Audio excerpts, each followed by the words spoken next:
what is a pistol squat? It's like when you do just. So go ahead and show us. You do a squat with just one leg. Yeah. You go down and then you go up. Yeah. But you gotta go down from here. It's very humbling.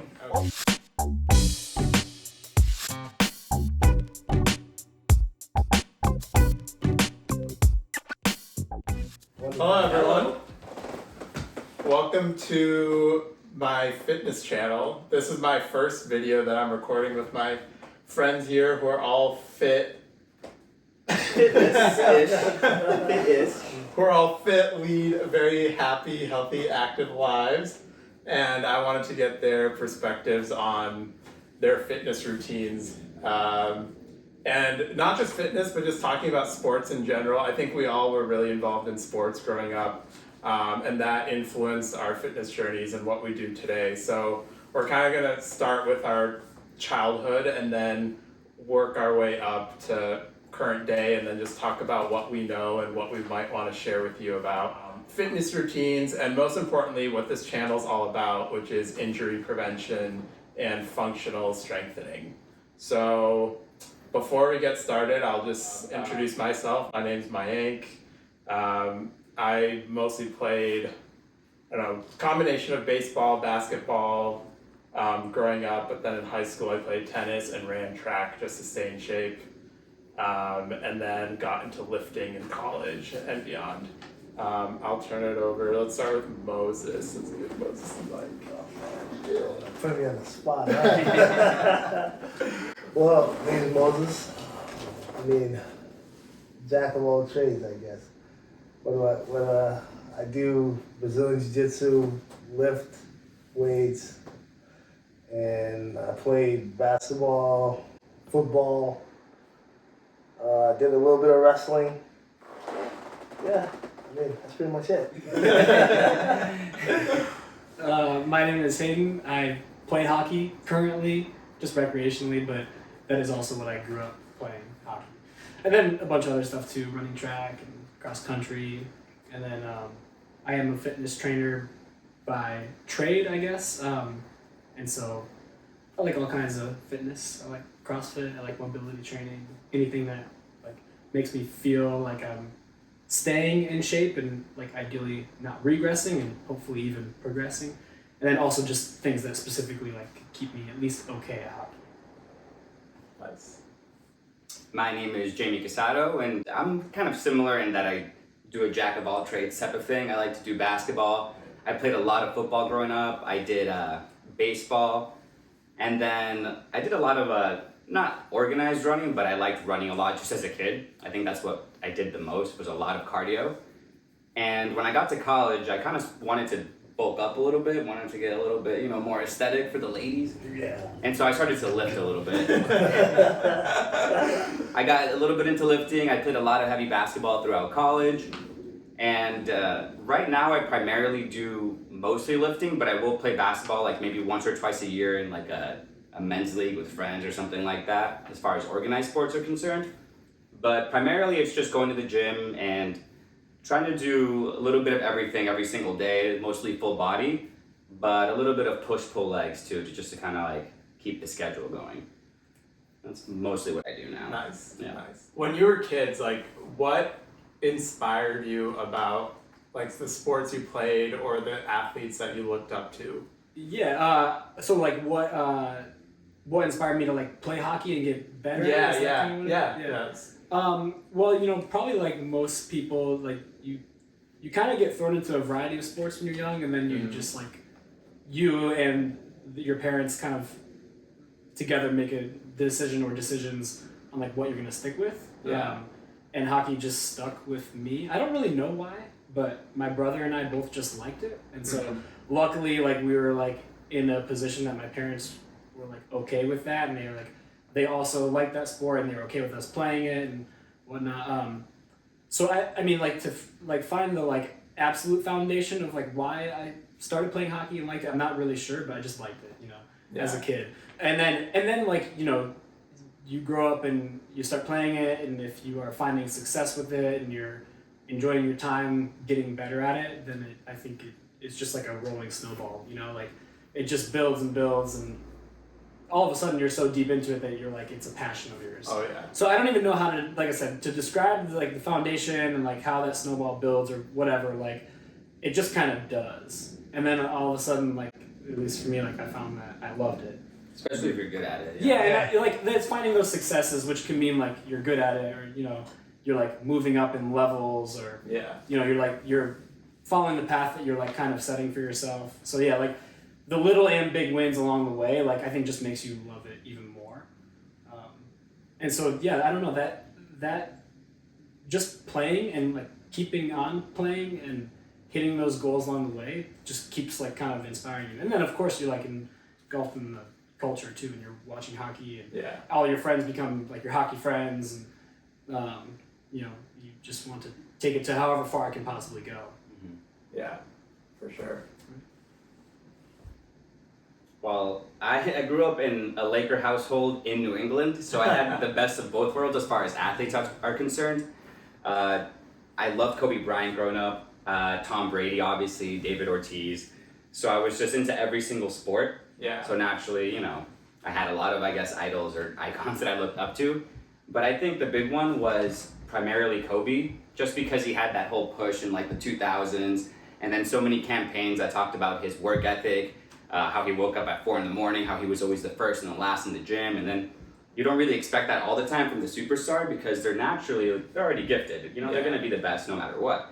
But to become the best of the best, the top echelon, you want to outwork everybody as well as having your natural physical talents. So I wasn't blessed with the natural physical talents. I'm not 6'8", I'm not Tom Brady, but I did want to be like them. So a lot of the stuff I did was like in my head. For example, if I'm playing basketball, Yeah. if I see Kobe roll up his shorts and he's D'ing up, then I'm like, all right, that's what I'm going to do. I'm going to D up. If I'm like down in whatever the fourth quarter, the second half of whatever organized sport I'm playing, I'm putting myself in Tom Brady mode. I'm saying, okay, if he can do it and he's just calm and he just believes he's going to win, then he's going to win. Yeah. And that's helped me in a lot of places in my life. Like I play a lot of video games too. I did that professionally for a little bit. And it's the same kind of mentality that it carries over. You want to not just outwork everybody, but you want to be the best of the best. Yeah. So I feel like I've always had that drive in me where I always want to be number one. And even if it's like the most nonchalant or just like I'm playing pickup with like my little cousins or something, I still want to beat them. So I'm like, I don't want to let them win. No, I want James a that. baller for real. Yeah, I want to win. So, and that's, yeah. Winning is really fun. Winning is It the is. best. I don't know if I love winning more or I hate losing, but they're both really high up. And- James a baller for real. I can say that for sure. So yeah, I was just trying to be like my idols. I think everybody's like that as a kid. Yeah. And then you kind of see how many of those things you can put into your day-to-day life. Like with Tom Brady, his nutrition is a big part of it. And we're going to talk about longevity and training and recovery later, but with him, it's just like he's going forever and he's still the best. How long can you keep that up for? Yeah. How much can you put into work every single day? And I think with baseball too, the fact that I grew up a Red Sox fan and there were so many Dominican baseball players when I was growing up, in my family, that was huge. Yeah. So when I saw Pedro going up there and I could see that like MLB players were scared of him, Yeah. and he's small too. So this is like the first guy where I'm like, okay, this guy looks a little bit more like me. Yeah. He's like 5'7", 5'8", he's not super huge, but he's gassing all these giant guys. He's the best pitcher. And I'm just like, okay, if he can do it, maybe another person who doesn't have what Kobe and Tom Brady had, can work their way to it.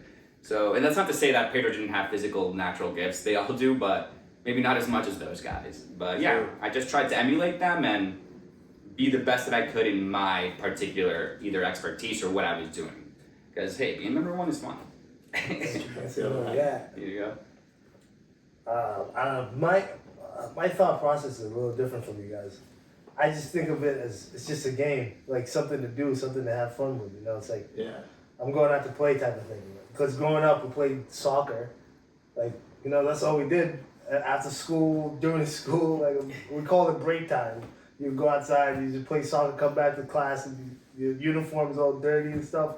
And I moved here, and it's a lot more like organized here. And sorry, you moved here from Uganda? From Uganda, yeah. So it's like everything's organized. Like kids are playing football in the fall. It's the fall, right? Yeah. And then like every season has its own sport, and you kind of try to pick what to do. Like, all right, what am I gonna do? Go home and just sit around, watch TV, or do something. Yeah. And then you find a sport that works for you, And then I like lifting more because I just like it. It's like, you know, I'm gonna get big. You know, putting up weight. You feel great when the first time you bench like 225. You're like, oh my god, this is a great feeling. Even 135. I remember the first time I benched 135. I'm like, oh, this is great. You can see the progress Exactly. too with lifting, where it's like if Yeah. you're getting better at basketball, you can't really see it. You have to feel it. You have to be with it. Yeah, and but with lifting, it's like, in oh, high I school, see when it. I don't know if you guys did it. The was it 205 clean, and you got a sweatshirt. If you clean 205, did you do that? I know I couldn't clean it. I can't Yeah. clean it. I I was also 205 today. I also don't remember anyone wearing a 205. If you clean 205 in the weight room, you'd get a sweatshirt. Huh. Yeah, mostly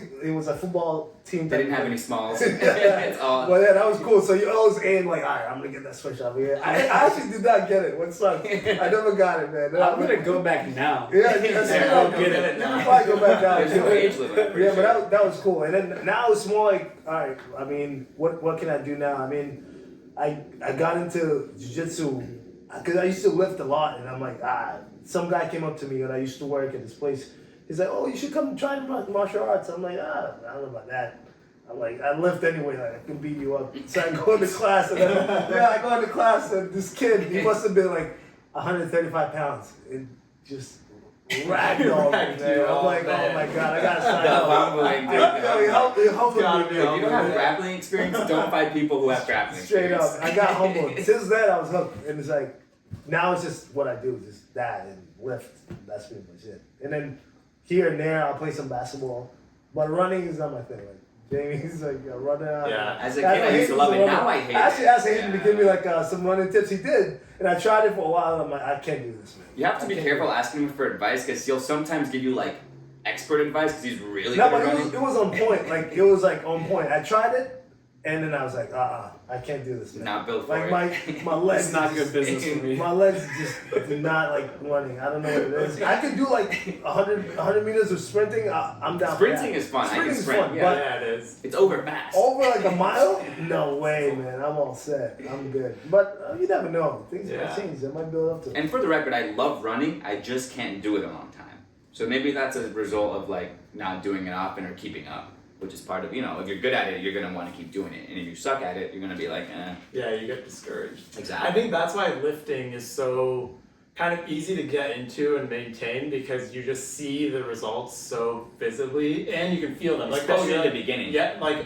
2 weeks ago I couldn't lift up this 35-pound Yeah, the dumbbell easily. newbie gains are the best. Yeah. Yo, when Yeah. newbies start lifting and they feel it, Yeah. oh, I wish I could experience that again. Oh my It's like, god. all of a The sudden you bench look at goes this- up 20 Yeah, pounds every week. yeah. You're You just look, like, at this yourself is in the, easy. you look at yourself in the mirror and you're like, whoa, like, what What is happened? this? Even my pops came up to me. He's like, "Oh, what have you been up to?"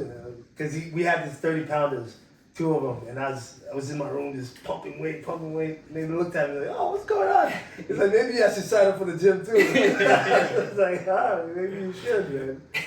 So, a few asides here. So one is, for the viewers that maybe don't know basketball lingo, D'ing up means like getting ready and playing good defense. Getting in your stance. Getting in your You'll stance. see it a lot in college basketball games. They'll smack the hardwood, you know, the guys. Yeah. You know. Second, I want to say when Jamie talked about confidence and knowing that Tom Brady mentality of being able to win, I vividly remember in 2017 when the Patriots were down 28-3 to the Falcons in the Super Bowl. I was texting Jamie being like, this is over, like we're gonna lose. And he's like, nah, they got this in the bag, they're gonna win this game. Like this man predicted it. I swear I was just looking at the Falcons and I'm like, for someone who's up 25, they don't look confident. And I know why. It's because that other guy's on the other side of the field. Yeah. So that's another thing about that approach that they had. It wasn't just like, of course they believe in themselves. Most people do. But it's like when you believe in yourself so much and when you're so good at what you do, the other team starts to lose confidence. And that's huge in any kind of sport, competition, any kind of battle. If the other guy starts doubting himself, you already got it. It's like, I don't know, guys. Like, they look like they're gaining yardage. The Falcons look like they're sputtering. They're kind of playing way too safe, a lot of runs. Like, when you start running in the third quarter to time it out, it's a little early, guys. Well, you know, it's Tom Brady. Yeah. But Yeah. I always believe. I think I'm also a little delusional. Great athletes probably need that a little bit because they need to have that mental fortitude where even if they lose, despite believing in themselves, they're like, nah, I got it. Let me do it again. Let me try it again. Like, the best shooters, even if they have a bad shooting night in basketball, it's like, no, I'll just keep shooting the next day. It's like, always the one off in their head. Yeah.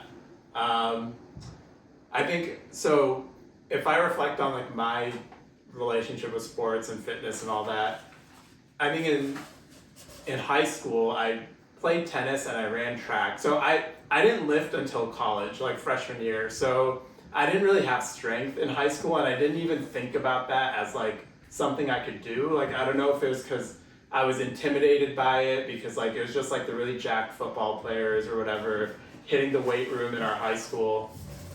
But I'm really grateful that some of my buddies in my dorm in freshman year, they like pulled me to the gym and they taught me all the ins and outs of lifting. And like once I saw the progress and everything, I got addicted to it basically. I think it's like, and I've never stopped lifting since then. Like, I can't imagine not doing that. And obviously there's all sorts of great health benefits to lifting that people maybe don't realize, because it seems like in general society really plays up cardio. Not that cardio is a bad thing, it's of course a good thing. But strength training is kind of neglected by some people for various reasons. It seems more as an aesthetic thing. Like, it's not just a health thing, it's just exactly. like, oh, that guy's I think that's everybody. I think for the most part, everybody starts off for aesthetics. The aesthetic, for Oh, sure. I'm gonna look good. Pumped up biceps. I mean, who Yeah. doesn't want to have like some good buys, right? Yeah. And it's But funny. then when you really learn, like, oh, this is actually doing a lot more than just aesthetics. Yeah. And it's funny you mentioned that thing about like you had to get dragged to the gym. It was kind of like that for me too. The first time I really went to the gym was in college also.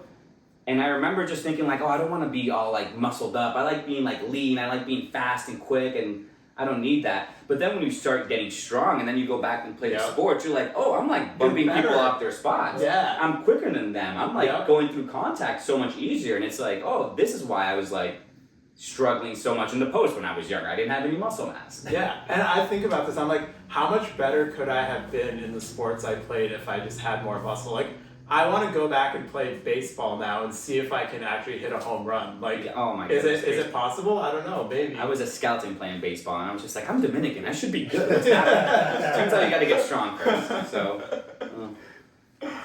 yeah. I mean, what's his name? Big Poppy. He's a big dude. So yeah. See, that's where it's like, so you got to the 6'4". I don't have that. So you got some is natural, some right? You have a 6'4" mind. Yeah, I have a 6'4" mindset, but more like a 5'7" reality is the problem. Sheesh. Wait, hey, did you play baseball? For like a couple of years. Everybody has the little league and the little uniforms. Go Lions. I can't swing a bat to save my life. Yeah, neither to can hit I. a ball. And I had really poor vision too. So like, when I got goggles on as a kid, like prescription goggles, baseball became a lot easier for me. But by then I was like 2 years too late to it. And I was like, oh, I'm not bad at swinging, I just can't see the ball. So that helps. Huh. So I think this is a good segue into talking about like slowly getting into injury prevention. So I'll start with my story. So what inspired this channel and why I want to do this in the first place is, in college, my sophomore year, I believe, I was in an intramural softball league. Very low stakes, like not competitive or anything, right? We had a game, it was a cold March day. So as I was editing this, I realized I spent too much time rambling here. So let me just make this very short and sweet. I tore my ACL because it was some of the factors was that it was a cold day, I didn't warm up properly, and my muscles may have been imbalanced from not working out properly prior to that. And yeah, basically I was really tight that day. It was a cold day, and as I was running full sprint, I landed on an uneven clump of dirt and I felt the pop there. I kept playing, which was dumb. Don't do that. But I had the adrenaline to keep going, and I knew something was wrong when I was playing in the infield and when I went to go catch a ground ball and I put weight on my left leg. I felt my knee move side to side, and that's when I knew something was wrong. And at the end of the game, once the adrenaline wore off, I couldn't even walk. So that's that in a nutshell. And I remember that day we had the game. I didn't warm up properly or something. I got on base and I made it to third base. The batter hit the ball down the foul line right at me. And in baseball or softball, if the ball hits you, you get out. So as I was running towards home plate, I jumped over the ball to try to avoid it. And when I landed on like an uneven clump of dirt. And keep in mind, this was intramural, so like the field was not well kept. Like there were like little divots and like mounds everywhere. But I was running like full speed. I jumped over the ball, and when I landed, my left foot just landed awkwardly on like this uneven clump of dirt. And I felt a pop, but I didn't feel any pain. I thought I was like, oh, I might have just like pulled a muscle. And to me, an ACL tear always was like something that happened in like a big contact, like if you get tackled in football or if you have like a collision with someone. So I kept playing. So that ball ended up being a foul ball, so I had to go back to third base and I scored on the next play. And I was fine so far. Then when I was playing defense in the infield, I was in second base and someone hit a ground ball, and when I went to get the ball, I felt my knee move from side to side. Oh. And I was like, oh shoot, something is actually seriously wrong here. And somehow the adrenaline carried me through that whole game. That's what it always is. That's the same. I got a calf strain playing basketball in college, and I played the rest of the games. I was just like going 100% too. Like, no, it's fine. It's just a cramp. It'll kind of go away. Yeah. And then like 5-10 minutes later, I'm just like, okay, let me go take a break. So I sit down, and then it's like, oh, I can't stand up and walk. But I was just playing basketball, so it can't be that exactly, bad. Dude. Yeah, and then you kind of like crazy. hop to the nurse, and then you're like, oh, this is messed up. Like, you can get through it for like 5 minutes. And right at the end of the game, it all came like really fast. I couldn't even walk back to my dorm. Like, the recovery process after that, that's another video that I'll talk about. But I think the main thing I want to say is I could have prevented that injury most likely. I made a lot of pitfalls there. One was I didn't warm up, so my muscles were all really tense going into that in the first place. And two, you know, I might have not strengthened my legs in the right way. Like I might not have been balanced, like my hips, glutes, like hamstrings and everything, they might not have been aligned and trained in the right way. Because if you think about an ACL, it connects your thigh bone and your calf bone, like your shin. So if the muscles up here are a little weaker, then it's like weaker up here, and it's more likely to snap when you have like some kind of force. So I basically, from that point on, I really wanted to help other people avoid injuries by giving them the knowledge and the tools to know how to prepare for things the right way, like the sports they play, the activities they enjoy. So that's kind of like the context for all of this. So now I kind of want to open it up to you guys and ask you, like, have you had any injuries, and what did you learn from those injuries? And what do you know in general about like trying to avoid some of the common injuries in the types of sports you play, or like lifting or anything like that? I'll start with this one because I already shared the calf strain story, but I also have chronic like neck, upper back tendonitis. Yeah. And it's something I've dealt with since I think college as well. And it's funny because the shoulder, upper neck area, you usually see that in like memes, or like your guys will be like, I'm going into bench heavy, no shoulder warm up. That's like, it's like a really funny, like, you know. Do you think it's chronic, or do you think it's just like maybe you sleep bad? Or you So have a bad this pillow? is what I'm trying to figure out myself, and why I'm gonna follow the channel, because part of it at first, I used to be told by doctors and nurses and like PT people, it's like, you're actually sitting down for way too long. Because I used to play video games for a living, and I would sit for 8-10 plus hours like in a row. Like I'd stand up for food, water, get back down, and I'm just like hunched up the whole time. I'm like this, and it's like a bit of a competitive thing. So you never really think about your posture. You're just like whatever, game. Yeah. And I think that's what started it. And then it got worse because I didn't take recovery seriously enough. I didn't take strengthening seriously enough. I avoided working out the area that was weak, which is, now that I'm a little older, I've learned that's a huge mistake. Because over the past few years, the chronic neck tendonitis has not died down. It does flare up here and there, but a lot of it has gone down because I'm now forcing myself to work out through that minor pain while you're working out, but then afterwards you stretch, you do your mobility, And then the more you do it, you start figuring out like, oh, okay, my neck is stronger now. I'm doing whatever little neck things. I'm Googling stuff. I'm working more on my traps, my upper, whatever, everything.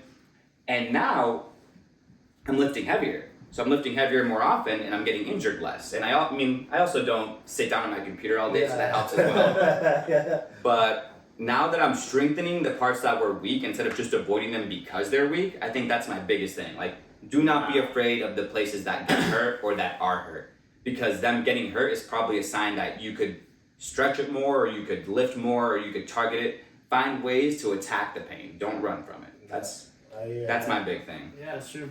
I mean, I'll say, I used to make fun of mobility workouts, but now it's like my best friend. Yo, Now you're 30. put me on to cars.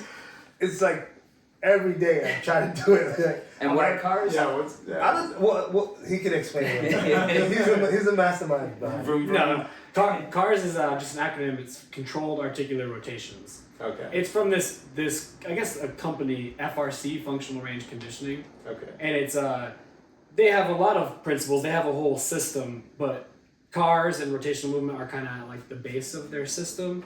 But it's this theory that like you should put all or as many as possible of your joints through rotational patterns every single day. Because rotational patterns in particular just like literally cover the most surface area like of a movement compared to like just flexion and extension. Like the movement is like that big compared to like rotational movement is like that big. Right. So like it's kind of like the simply put notion that like you should rotate everything every day. Can you give an example of, say, like, I don't know, like a wrist or like an elbow that's rotate versus like what you would conventionally do? Yeah, so like flexion and extension of your wrist, and then Yeah. your wrist rotating. Oh, I see. Here. Right. It's like, I think they maybe don't like to call it circular, but like it's circular patterns. Yeah. And so rotational movements cover like the most ground essentially. But the reason for like doing that every day is not only just so like you're doing rotational movements, but rotational movements send more synovial fluid to an area than like other patterns. Okay. Once again, just because the movement is bigger. So like, for instance, like in synovial fluid just carries a lot of nutrients and it helps with healing and it helps with recovery. So like if you think about it, like if you're trying to like heal your wrist and you're just doing flexion and extension, you're going to be sending synovial fluid there because it's movement, and like movement is what moves things around on the inside of your body. But like you're going to be sending more stuff there essentially if you rotate. Right. So like there's nothing wrong with this, but you're just literally going to be doing more, which is going to be sending more to the area. And then it goes beyond that too. Like that's, like I said, just kind of like the base layer. And then you think about like, okay, how can I train this range of motion to be strong in like every capacity? So then like you could start adding not only rotational movements. So this is like you're juicing the joint up with this rotational movement. But then it's like, how do I be strong at any given point of this rotation? Because ideally you don't want to just be able to rotate here.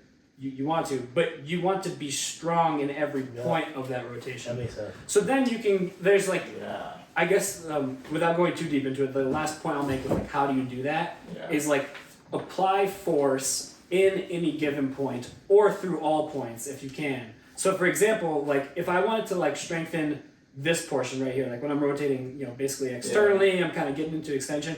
Maybe I like, finagle myself where I get to that point and then I find an exterior, thing, and now I press against it. And by pressing against it, I'm just using my own internal force to create tension in this range of motion, which is therefore going to train that area to be like stronger there. And then like, for instance here, and now it's like, how do I get stronger here? Okay, maybe I apply pressure here and then I push. And then how do I get stronger here? Maybe I apply pressure and then push. So like finding different points of that movement, which is already the biggest movement you could possibly do.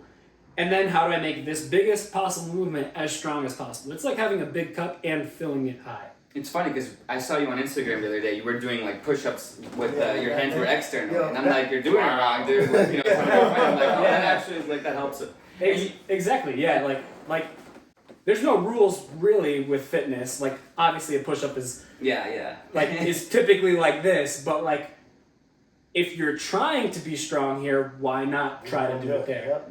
And like, there's so many ways you can scale it. If you've never done it before, maybe don't start. But like, maybe just put your wrist down like this, or your back of your hands down like this, on your knees, and just apply pressure. And you don't have to like get into a plank and do a push up. But like, maybe you'll get there one day. Yeah. Don't hurt yourself by overloading. I just realized I've been doing cars with my neck for a while because I used to just do this and this, but then I went to a doctor who was like, try these. And then Lucia, my fiance, she used to do ballet, and she teaches me like the stuff that they did. So she's like, oh, try this. Have your, do your Have you seen what the neck wrestlers things, do? have it like this, hold it like that. You're applying force this way, apply force this way. You should try what the wrestlers do.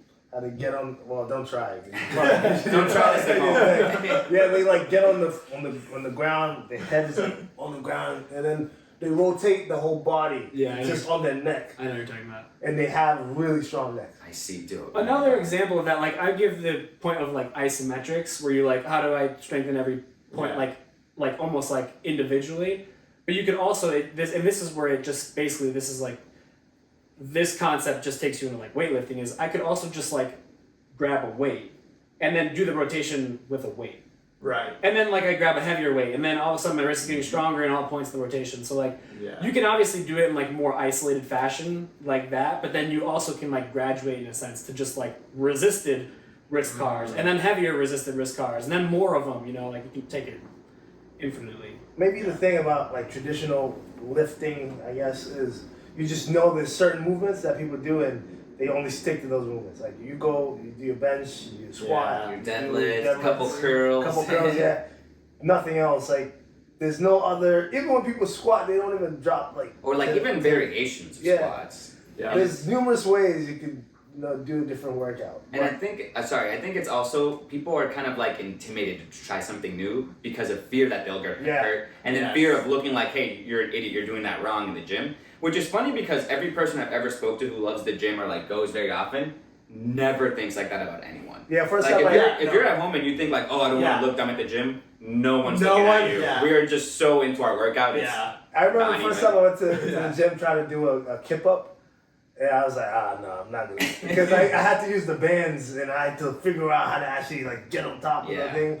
And I was like, I'm looking so stupid. Bands are scary. You gotta know how pulleys work and stuff. And then I figured it out. And then I was like, no one's looking at me. I don't know. Yeah, at the gym, it really is like everyone's really into their workout and everyone's trying new things all the time. Like I'll see people doing something cool at the gym and I'll be like, oh, let me try that next time. And then like I'll try to incorporate that into the workout. Everyone's trying new things. Like it's not like no one has the time to look at other people. I know there's like TikToks and viral videos of people like, but that's such a minority.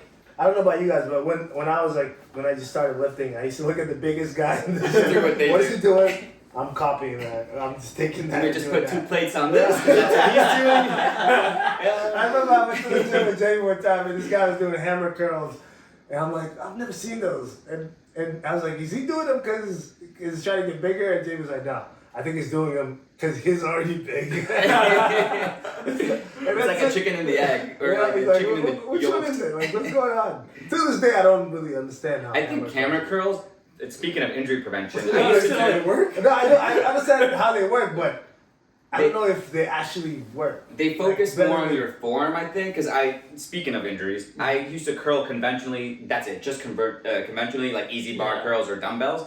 But I started getting a little bit of like inflammation here, and I noticed it only happened when I had my arms like supinated like this. So then somebody suggested trying like an easy bar. It's like it's a dumbbell, or a barbell, but it has easy bar curls, so they're straight, or hammer ones. And I started doing that, and I felt no pain. And I'm doing heavier than like my other curls, my conventional curls. Have you seen that? Like when guy, like they do, and they start going sideways. Like too. I'm like, wait, I don't know if that works. I don't know if it's as like I think a big thing now, especially in It with was cool, Instagram, but- is like, is it as effective as possible? Like science training has become like, that's not the most efficient way to do that. Don't do that. Which I see, like if you're really dedicated to being as efficient as possible, more power to you. Yeah. But it takes the fun away. I know maybe this curl isn't as efficient as this one, but it's fun to do.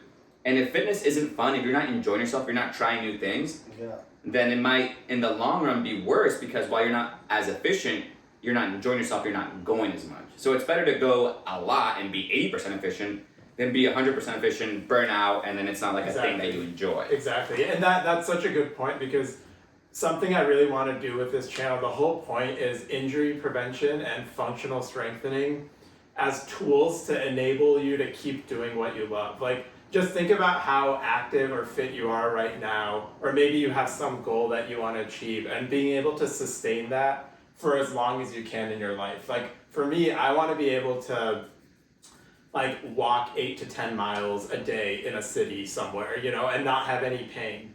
I want to be able to maintain that at the very least. Like, I'd like to do other things, of course, like hiking and swimming and everything, but like I think there's just such a big quality of life improvement if you just work on your strength and fitness, because it extends to other parts of your life. Like, you know, you can be 70 and 80 and still enjoy a very good quality of life, you know, as long as there's not other, you know, other things come up later in life, of course, but it at least gives you the tools to be able to stay strong and fit, and your joints and limbs and everything. Especially mentally too, because how you feel mentally kind of ties into how you feel physically. If you're very stressed, you're more likely to get injured. If you're going through something, you know, you're more likely to get hurt because your body's feeling that inflammation that's starting to come up here.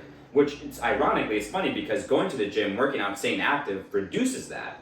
And so it's kind of like a supplementary thing. Like, it improves your mental state, which then improves your physical state, which then improves your mental state, which, you know what I'm saying? It is. Especially for older people. That's so true. Like, when I've had periods of work where I've been really stressed and I haven't been able to hit the gym as much, that's when I start noticing little aches and pains and injuries a lot more. It's like when I get off my routine. So I totally feel you with that. And Do you guys, well, this is just like a random question. You guys think that the whole "you're getting old" thing is a thing? no, well, maybe, but there's one. You think I'll let Yes and no. Like, I'll let Hayden talk more about it. But there's like one funny like saying that I've heard. It's you don't stop playing the game because you get old. You get old because you stop playing the game. Yeah. I have a couple things on like injury prevention, I guess. And like the first thing is like you're going to get injured, whether you're exercising or not, and they're just gonna be like different injuries.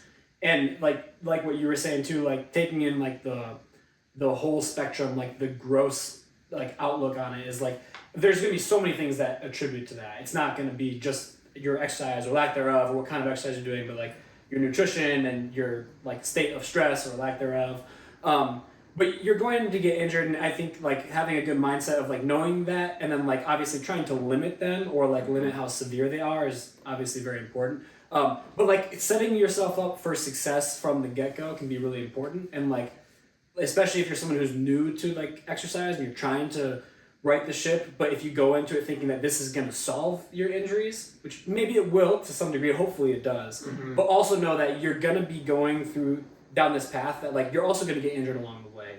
Right. Hopefully they're not severe, obviously, and that's like the point of like having a nice like I don't know, full balance. Yeah, like a balanced workout Yeah. regimen, you know, a whole balanced regimen that you can apply every day for functional strength and longevity. But so anyways, knowing that you're gonna get injured to some capacity can set you up for success. And then when you are training, just keeping that in mind that if you're trying to limit it, be as balanced as possible. And I guess a couple things there are: one, strength through length, as far as like specifically how you train.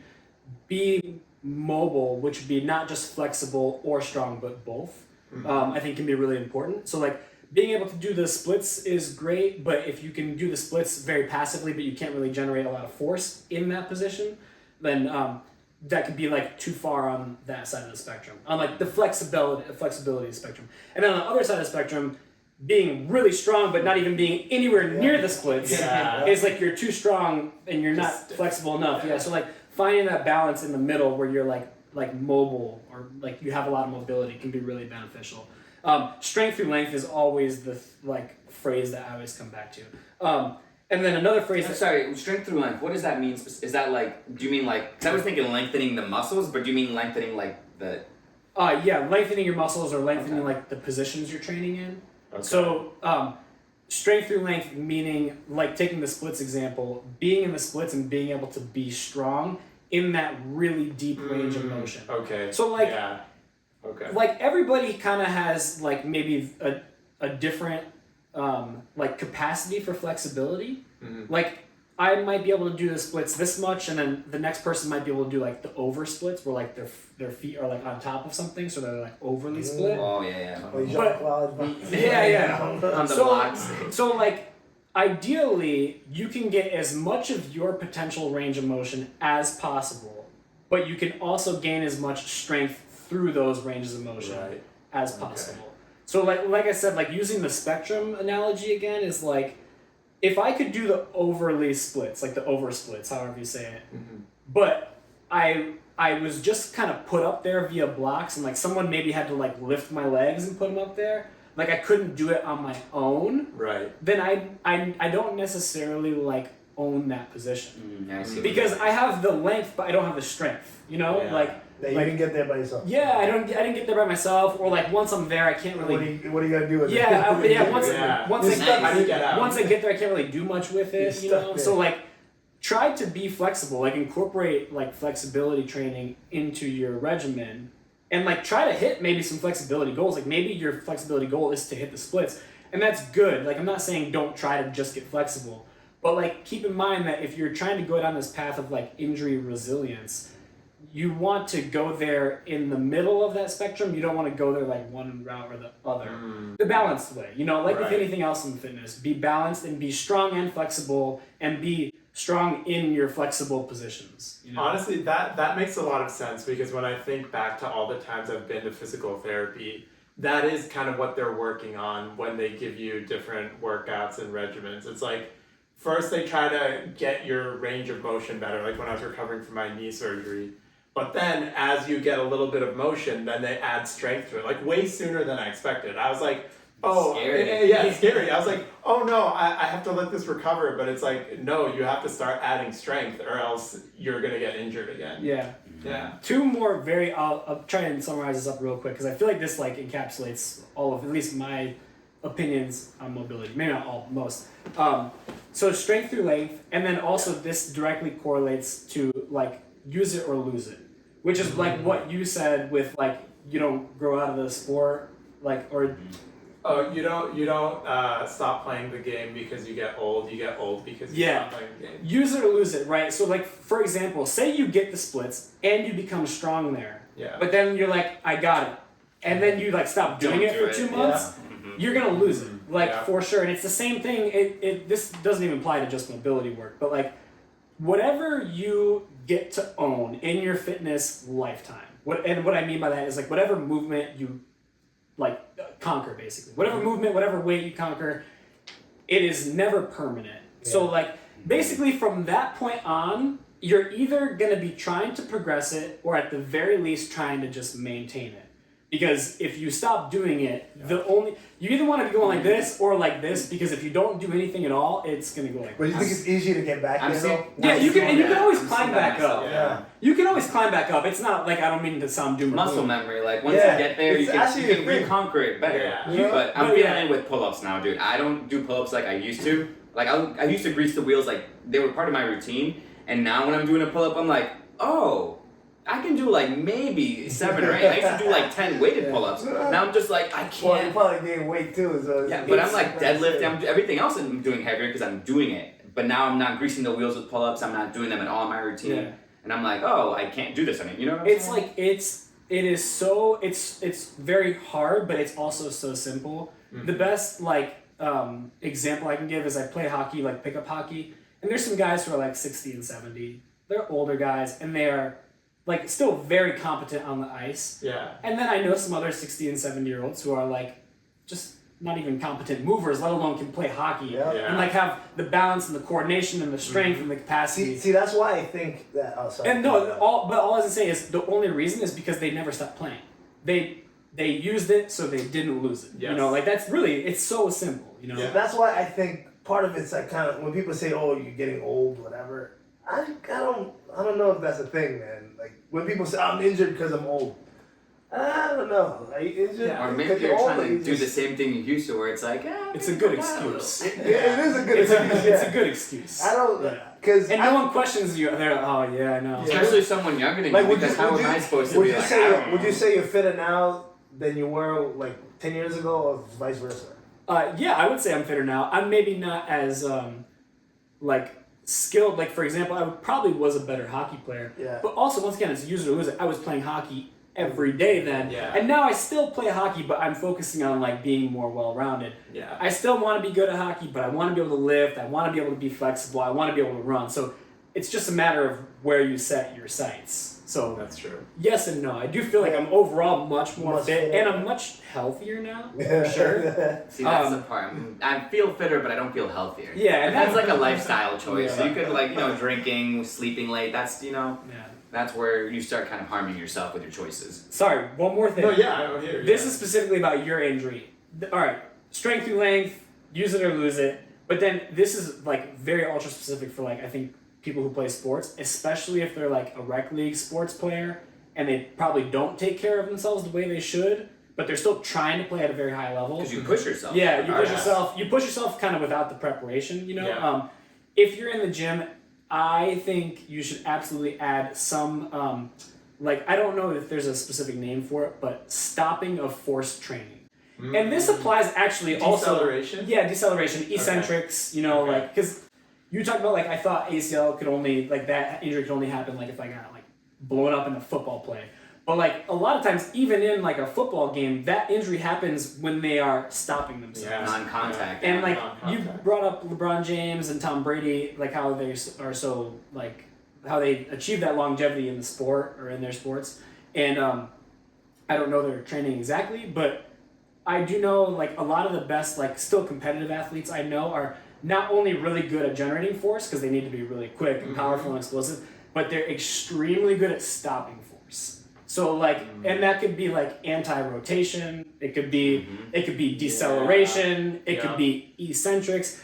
But I know there's probably some studies on this, but I personally swear by like train your stoppage of force in whatever variation you're like trying to apply it to. So like if it's rotational, like if you get a barbell on your back and you like swing it really hard, but then when it's swinging and your body's turning and then being able to stop yourself without it like taking you to the ground.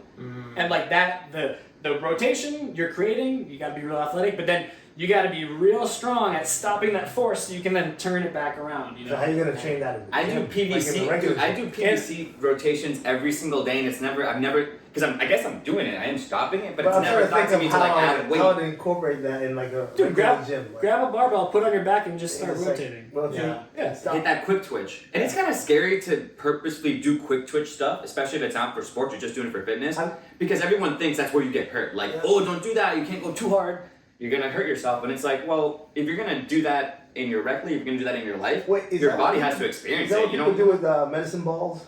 when they're Or they- smashing. Yeah, like when they smash like the medicine ball. I think that's more creating the force. Oh, you're creating the force. This is stopping the force. I think it would be like if you're doing like kind of like medicine ball things, but you're just holding on to it like obliques. That's not. It's kind of like a little smaller, but I mean, also like stopping force training could at the like a lower level could just be like jumping and like stabilizing yourself. Yeah. Oh, Like think about like think about like a speed skater.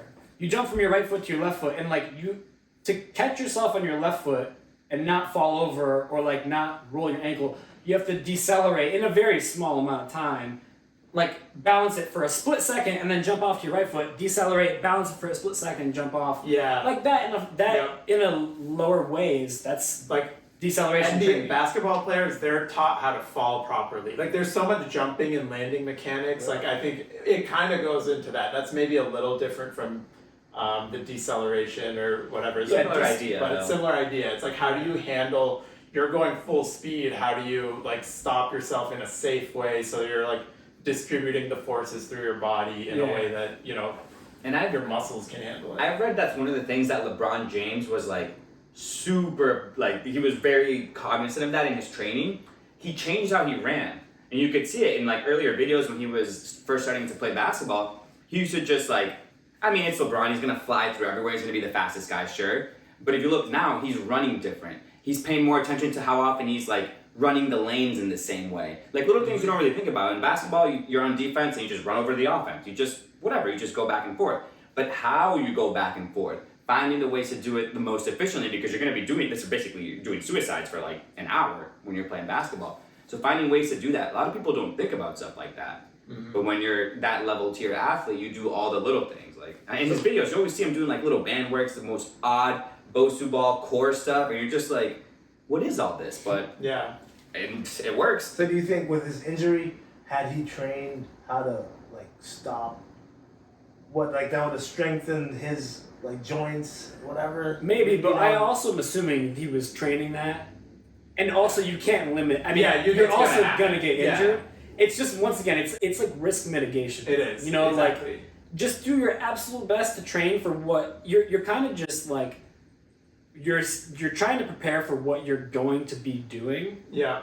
And so that's why you see a lot of like sports specific training. But whether it's sports specific or not, you're training to be like as strong and as capable and as balanced and as coordinated in as many positions as possible. So your risk is mitigated, because if at any given point you accidentally go into any of those positions, you're like, oh, even though that was an accident, my arm got slung back like this. Like I train this every day, you know, like like so like train any random position, your wrists, you know, backwards, because you never know when one day like you fall and accidentally you land on your wrist.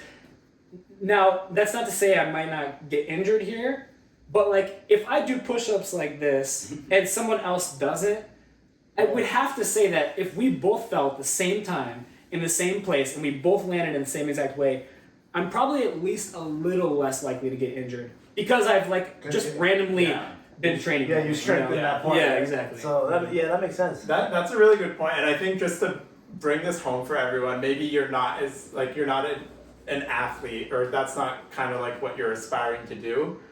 You can do a lot of this stuff just to improve your like day-to-day life functionally, right? So Hayden, I'm gonna pose to you like something that I've learned, and you tell me if this is kind of what you're getting at. So I used to have really weak ankles. Like I was very prone to rolling them, and at some point around like 2017, I had like huge ankle issues.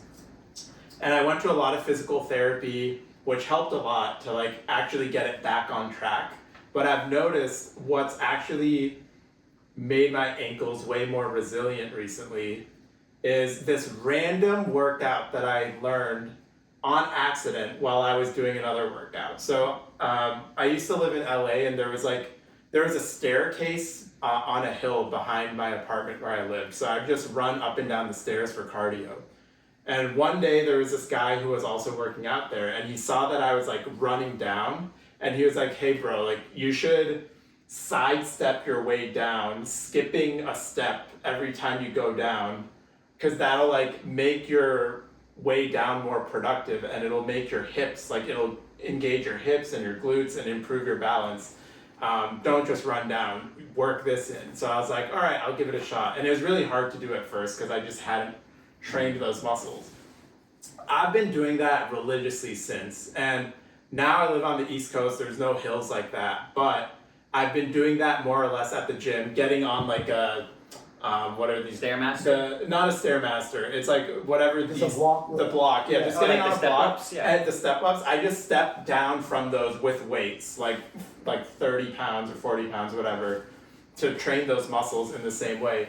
And that, I attribute it to that my ankles are way more resilient now. Like I don't roll them as easily, and if I do roll them, they come back stronger. And I think what you just said kind of made me think about that. It's like, I think when I'm doing that, I'm kind of training like these muscles how to stabilize, so that when I do get into that rolling motion, it's resisting that. It's like, it already knows kind of how to resist. Yeah, you've almost accidentally like prepared. You know? Yeah, exactly. Yeah, it's exactly it. You're training this lateral movement, so like, you know, the insides and outsides of your legs compared to the fronts and the backs, like all through your legs are getting more training. And then when you like are doing a side step, say on the basketball court, like you're already so strong moving laterally. So and then if you happen to roll your ankle, it's like, oh well, I've already trained this movement pattern, so I'm stronger here. It's just like less likely to hurt you. Yeah, and like in a non-sports context, this can just mean when you're walking around in a city and you accidentally step on like a crack in the sidewalk that's really deep or a pothole or something, it's like this type of training, it's not just for sports, it's just your day-to-day life. Like it can really make a big difference. A lot of people we don't think we need to do that too. It's like, I'm not gonna hurt myself walking. And everyone thinks they're not going to hurt themselves walking until they hurt themselves walking. Yeah. And it's like, I'm not going to fall. No, I personally think that the movements that are done in the gym, that you kind of, I don't know how to word it. You have to, like, your brain has to kind of grow out of it. Like the regular squatting and the bench pressing and shoulders, this and that. Because everybody has like the same kind of workout regimen. Like today I'm hitting arms, tomorrow I'm push hitting pull back. legs, push pull It's legs. like the same thing.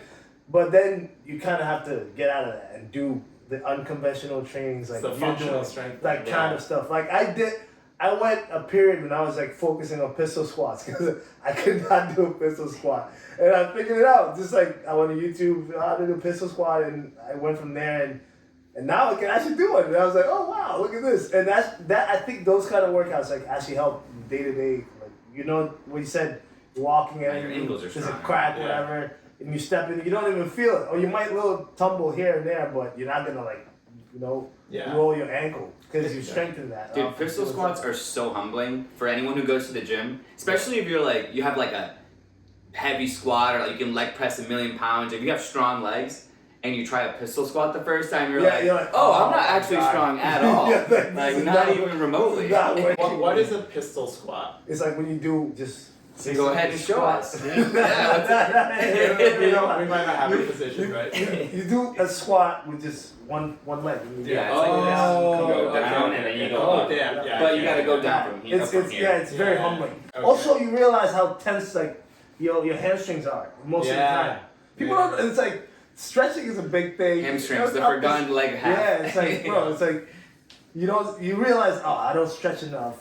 Like I'm so tense everywhere. Yeah, I'm putting up like 315 squatting, but how's that helping me? But you can't put yourself up. Yeah, how's that helping me? I'm getting up and doing one of these. Yeah. God, How often are you benching 315? Exactly. Like how when am I gonna Not need even doing that in the gym, when am so- I gonna need a 315 bench? When am I gonna need? And then also that's another thing I had to outgrow forcefully. Like you know what, lifting heavy, like squatting 4 or 5. But It looks cool, but I personally don't think like it does anything for you. Like it's hard to do safely because ego gets involved. That's Yeah. what happened with me. If you're smart Ego about it, if is- you go in like, no, I'm trying to lift heavier, I'm getting progressively stronger, I'm not going to be afraid, but I'm going to make sure that the movement is done correctly, more power to you. But I never find myself in that state of mind, especially in the gym. Like if I'm doing my heaviest or near my heaviest, if I start losing a little bit of like balance or I notice my back isn't, whatever it may be, I don't stop and then, let me check my ego. No, I keep going through because it's like, I'm already here, I'm down here, let me push through instead of failing safely. So like, if you're not smart about how you approach heavyweight, you're gonna let your ego get you into some heavy injuries. I think that's why I enjoy watching Hayden's Instagram stories, like him doing this weird workouts. I'm like, oh, what's that? Let me No, try but he'll that. also like bench 315 or like he'll squat 315 and it's like a very smooth squat. It's heavy, but it's smooth. It's it's like okay, it's under control. Exactly. Control It's is like, important. Well, it's fun actually doing those workouts, and then you realize, and then even the medicine balls, like people bouncing them off the wall. I used to look at, what is this? What are you doing that for? Just hit the squat or something. And after that, we realized, no, actually, that is what you actually need. It's so fun. Now that you have a baby, you're like, oh, I should have been Oh, doing yeah, more basketball yeah. pickups. Nah, okay, that's what that guy was doing. It's like Way the lighter than 315 pounds. like the kettlebell swings and all that. I got into kettlebells as well. I love kettlebells. That is like its own thing, man. Like, oh man, I love kettlebells. Around the world. I do think you should lift heavy, but like, do it well if that makes sense. Yeah. Because that's just another form of preparation too. Like, for some reason you find yourself under 300 pounds. Or you Yeah. like lift something. Yeah, that's or heavy. you have to lift I mean, something. you have to get luggage, yeah. So like, you definitely want, and also just like for like your bone mass too, like lifting Yeah, heavy. like, don't get me wrong. I Yeah. think you should, But yeah, but to some extent, I think it's just overplayed. Like, Yeah. Or don't focus too much on heavy that it takes away from you. yeah, You're right. I guess you have to balance it. I think all. that's what it is. It's like if you are just not, if you're not balancing with other Yeah. stuff, like, Yeah. or if you're not doing it well, or both, like, then you could get into a Yeah, sticky situation. I've noticed that as I've gotten older too, because when you're like in your 20s and you're getting the newbie games those first few weeks, you can go heavy every single week. You're like doing PR every single month. But now that you've kind of like plateaued, your body's like, okay, we already got to like what our, not our natural limit is, but like, you know, you're close to it. That's when you have to kind of change how you train, because your body, like, you know, relatively to where you are now, whereas to relatively to where you were earlier, going heavy here isn't the same as going heavy here. Well, I You know? actually think the opposite. I think I can actually get stronger if I wanted, like lifting heavier than I used to, if I really wanted to. Because I personally think I'm getting we weaker. hit- I'm we hit- getting old. I think old man strength is actually a thing. Like the older you get, the probably more weight you can put up for some reason. Huh. Yeah, that's what I personally think. I think I plateaued myself mentally. I'm like, I don't want to lift heavy anymore. I'm getting hurt. I'm just soft. I I'm mentally soft. It's like it's a mind block. I kind of have to stop myself. Like, okay, I don't need to go this heavy. I don't need to. Like, let me work more. Like position in this. Like what Hayden said. Like what Hayden said. Like getting strong in this one position. Like, am I gonna squat this weight all the way down? Like I'm dropping the low parallel. I'm coming right back up smooth. I'm not struggling doing one of those. Yeah. You know. I think you can definitely get stronger as you get older, but there's a fine line with that, because I noticed that too. Like I feel like I'm getting stronger now, which Yeah. realistically I've passed my peak. However, but that's also because I never even came anywhere close to my potential peak when I was like peaking. Yeah, 'cause you So- didn't have the knowledge. So like or the knowledge or like the where how or whatever. Like this is I guess a theory that I have is that like if you take we talk about like the spreadsheet of like what's the potential for yeah, the- like 1 through 10. right. So like say whoever has the highest back squat and whatever that number is, I think it's like 800 pounds. Maybe it's Probably 1,000. 1,000. Maybe it's 1,000 pounds. Every single day, it's like Right, okay, so just taking that as an example, like, that theoretically means that every human, not every, but like a lot of humans have the potential to squat 1,000 pounds. Yeah. But like, we never train that. I never trained for squatting 1,000 pounds. Like you have to. Yeah, and so, but now, however, if the person who squatted 1,000 pounds hit it at their peak, which they probably did, say like the mid-20s or so, then from there on, they're probably just going to get weaker. Because they're never, like, they hit like human potential when they should have, you know? But now, if I never trained up to a 1,000-pound squat, or anywhere close to it, and I, like, always thought my max was 225, and I just, because I got there once, and then I figured that's probably as strong as I could be, but I never really, like, gave it a fair shot to, like, squat 400, 600, whatever it is. Now, if I start training really, really hard for a squat at 35 years old, I'm going to be like, man, people who say you can't get stronger when you're older, that's bogus. Okay. Because I never even came close to my potential when I was actually in potential area. Yeah. So for example, like even though I like now, say from 30 to 40, all of a sudden I'm like, I'm going to hammer squats. And I get up to like, because I passed my peak, I get up to like say 700 pounds. Yeah. This is all just theoretical. It's gonna be like 700 pounds. This is theoretical, right? But then I would be able to have the argument that like you can get stronger when you're 30 than when you're 20, but it's only because I started focusing on it then, and I didn't focus on it when I actually was able to do more. That makes sense. That makes sense. That's my take on it. So I like agree with both of you. Yeah. And that guy the guy hitting 1,000-pound squat, probably. I mean, if he's doing that, he's a well-rounded human, but he's probably not having the time or the effort into like flexibility or like how good is he at basketball? Yeah. Like, you know what I'm saying? Yeah. You have because if you have you have time for other things, or if you're taking your energy away doing those other things, then going back to lifting, it's like, you know, again, it's like finding the balance. Yeah.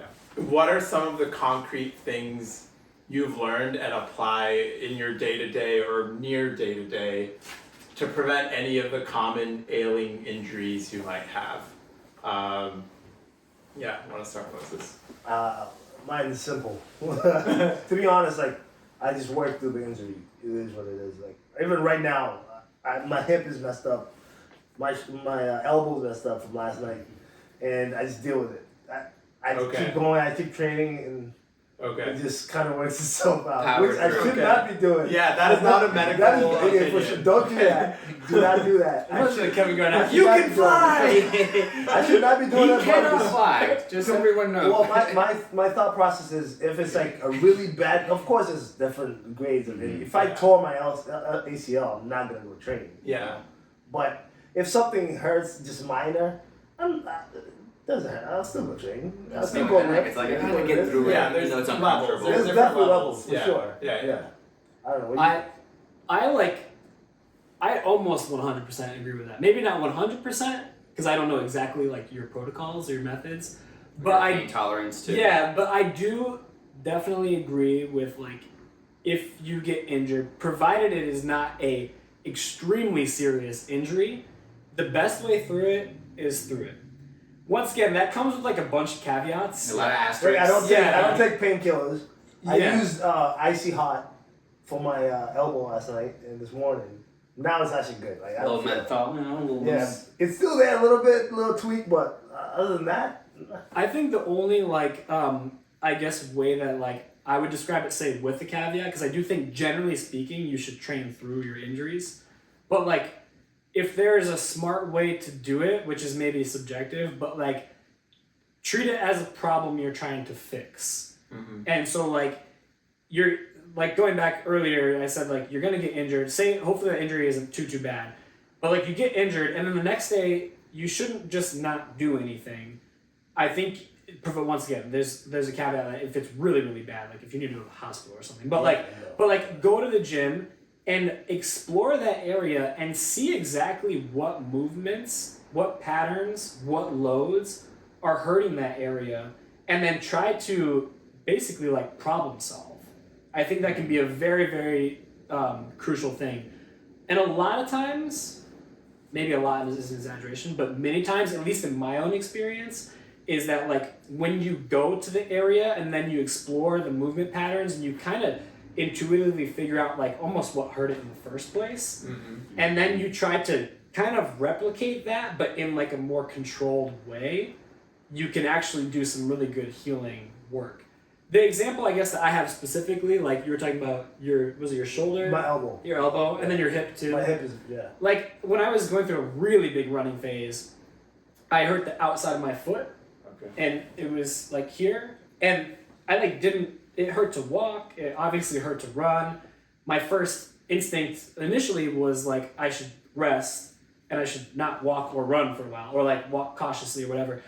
And then I kind of thought back on this theory that like I was just explaining, and I was like, how do I actually try and like problem solve this? And I worked through a lot of like inversion, eversion stuff with my foot, and I did actually a lot of those like isometrics in the position that hurt. Yeah. It's kind of like going through the eye of the storm, and it hurt so bad. So like the outside of my foot was in pain, like actively, and then I would put it in the position that it hurt even more, and then I would apply pressure both ways. I would do some pails and rails, which is like progressive and regressive angular isometrics.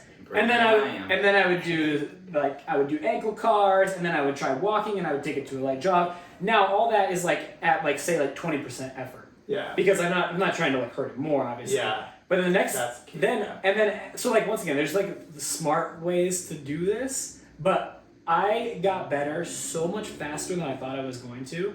And it was like already, even just from doing that literally on the spot, that helped it.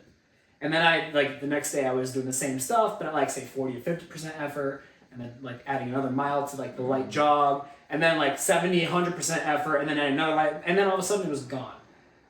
That was a very like miraculous like path that I think I was also just like lucky that it wasn't more serious. But I do think a lot of times your injuries are probably, especially if you were doing them in the gym and you're doing stuff you're like regularly used to, it most likely wasn't a really serious injury. Try to problem solve it, and then if the problem solving is just straight up like excruciatingly painful, then yeah, seek another route, or maybe take a bunch of rest, but like try to problem solve it if it seems like it can be solved. That's my theory on it. Yeah. For me, I think mentality is a really important thing. And what I mean by that is if you're someone who likes to skip your warm-up, if you're someone who likes to skip your post-workout stretching or your pre-workout dynamics, whatever it is that you have found helps you, do not skip it. If you get to the gym a little late or you're going to be late to something after the gym, then you're just going to have to be a little bit later. Don't skip your stretching. If you're not feeling the walk today, you did legs yesterday, so you're not going to warm up, you're just going to go straight to benching, don't do it. Just force yourself to do your mobility post and pre. Do not skip it. That's a big thing because it's really easy for me personally, and I think the lifting is fun. The mobility at first isn't as fun because you're stretching, static stretching, okay. Versus, squatting, doing your activity, and that's way more fun. So you're like, let me skip the boring part, get straight to the exercising. Yeah, exactly. But then ironically, you're gonna miss out more on the benching if you don't do the mobility, because if you're stiff or you get hurt, then that's weeks and weeks where you can't bench, as opposed to minutes and minutes where you could have just stretched. And another second big one, and again with the mentality thing, it's something I struggle with, so I try to push it. You know this better than anybody, and all my friends know this. I can't stand the cold. If it is under 75 degrees, I'm shivering. But ice is the most incredible thing in the world. If you are sore somewhere, or even if you're not sore, I do this just after work. I'll stand at work for 4 or 5 hours. I'll come home, I'll ice my knees. It feels incredible. Icing my neck, my knees, as far as recovery goes, ice is a superpower. You gotta do a cold plunge next? I can't do that yet. See, that's the thing. For me, it's Have you gone to a sauna? I can't. Cold? Sauna's another. Hayden told me he's a big believer in saunas. I could do a sauna. That's amazing. Sure. I love the heat. But the cold pool. The cold plunge I haven't gotten to yet. I can't do the cold plunge. My feet just instantly hypothermia. I don't know what it is. I'm trying to work my way to it. I can put my toe in the pool maybe. Think of it as it's a hot tub. I think it's just too much at once. I can do a little ice on my neck because I also have a blanket on when I'm icing, or I have my robe on. I swear to God, you can ask Lucia. I have my warm bathrobe on, and I'm I didn't take a shower. I just have my bathrobe on, but I'll be icing my knees. Yeah. Ice is incredible for recovery. I cannot stress enough. Ice. Buy the band or the. I don't do a lot of things. I don't. Yeah, I used to, but no. Bro, icing. Game I changer. should. My mentality is also kind of stupid. I'm just it is what it is. No, I'll be fine. Go train, bro. Go train. I'll be Doesn't fine. matter, man. I just go. I'm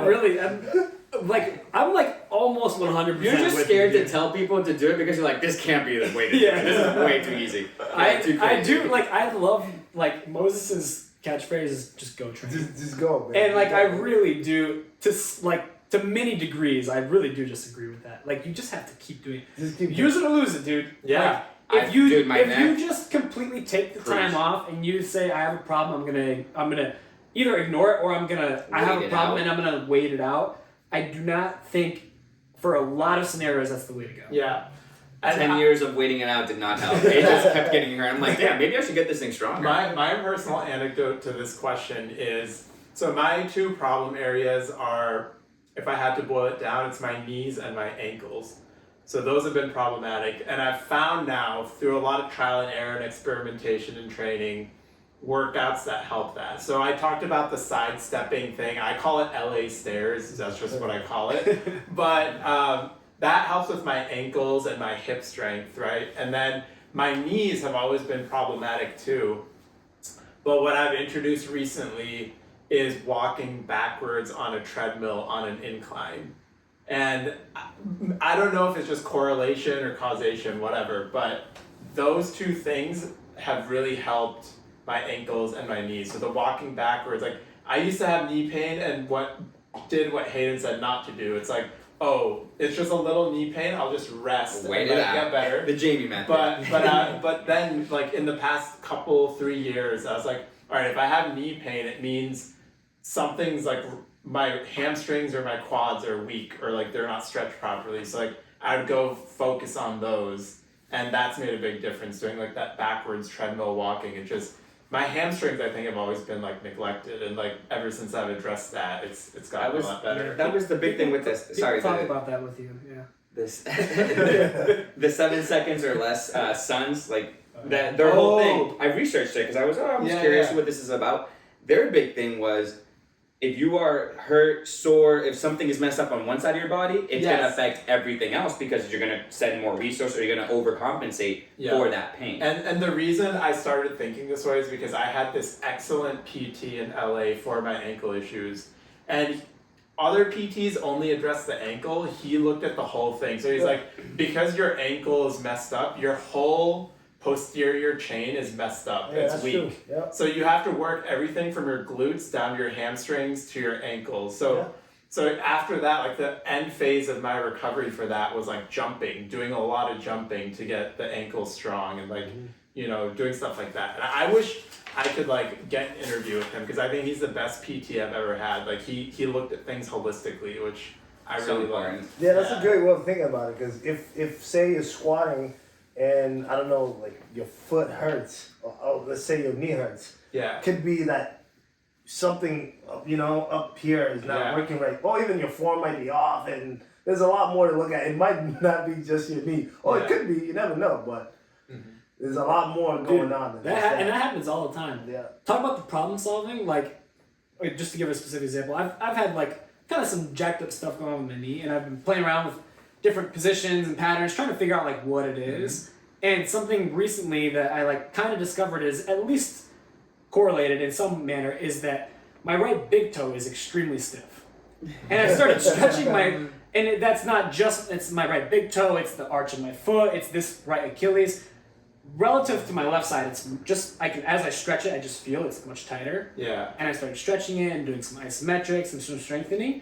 And my knee has been feeling better. It's insane. Like, but it's, because I mean, now I need to figure out some more stuff, but like, it's a start, you know, like, and obviously it's related somehow, you know. Dude, I know I'm imbalanced. I know because I do things like this stretch right here. You go like this, and you're like, oh, I'm touching my fingers. Oh, yeah, and then you do it the other side, and you're like, oh, I can't even. They're not even in the same stratosphere. Like, what is happening? It's like, yo, something is wrong. I haven't even tried that. This side I can touch, the other side. The other side I can't, bro. I'm like, maybe it's because I'm righty. I don't know, dude. I gotta work on it. Yeah. And especially when I'm lifting, I'm like, I have to work so hard in checking my ego while I'm lifting because if I am finding the imbalance, if I'm squatting, I'm like, oh, my right knee hurts. I'm like, oh, let me just push harder with my left one, especially leg pressing. I'm like, oh, my right knee hurts. Let me just kind of take it easy in the leg, you know? It's like, what am I doing? It's very hard not to ego lift. I don't know about you guys. But ego lifting is, it's just, especially if you drink coffee. There. Do you drink coffee before you work out? No, I don't take pre-workout. I drink coffee before I work out, dude. It's very hard to check the ego. My thing is I music. feel amazing. It depends what music I'm listening to. You're like, if I'm bumping some good old school hip hop, oh man, it's on. Lightweight. It's on. I'm gonna just. You're gonna be hitting that 1,000-pound squat. I don't know if I'm gonna hit it, but there's gonna be 1,000 pounds in the bar. This is my potential. Like we'll put on some Ronnie Coleman, like lightweight, baby. He's just like, all right, let's do it, let's go. And then the next day is, I should not have done that. Right. Any closing thoughts? We have to probably wrap it. I have so many other topics, but Ice. Find your passion for ice. That's my closing thought. You might not like it, but do it. My closing thought is that I was practicing the splits last week and I ripped my pants. Oh. This way, sir. No clothes. Sorry, was it like a regular split or were you over? Front split, so like no one would really see it. Oh, okay. But then I had to walk around with ripped pants. But no one can see it. I mean, when you're doing squats and stuff, there's times where. Oh, you can see. You finished the workout with ripped pants? I did the whole workout with ripped pants. Respect. Yeah. I would have left. I was wearing sweats. I mean, I if just had shorts underneath. someone did see it, they're kind of looking, so it's on them. Yeah, it's on them. Yeah, you're like, why are you looking? Leave me alone. Rare time when someone is looking at you in the gym, but if your pants are ripped, people might look at you. Other than that, people don't care. Yeah. Anyway, go train. Go train. Go train. Go train. Go train. my closing thought is this has been a great discussion, and I still have a million things to talk about, but I think this is a great start. In the coming weeks, months, whatever, I'm going to try to drill down into more of these things, get more like real, usable insights, content. But this is great. All right. Good job. Good stuff. Watch us all go get injured right now. Oh, my knee hurts.